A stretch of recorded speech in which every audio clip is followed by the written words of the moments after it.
bibigyan ka ng chance na pumili ng isang scene ulit para gawin yung dalawa, anong scene yun at bakit?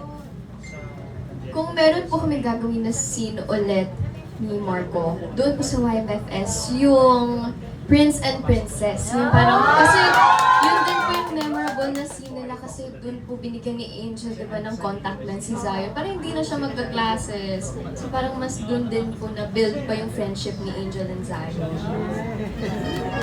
Palakpakan naman po natin si Caprice. And now, here's your final question, Marco. Marco, ano yung pinaka-comfortable or comfortable kayong gawin ni Caprice kapag break time? Kapag break time, yung pinaka-comfortable kami na ginagawa is kumain talaga.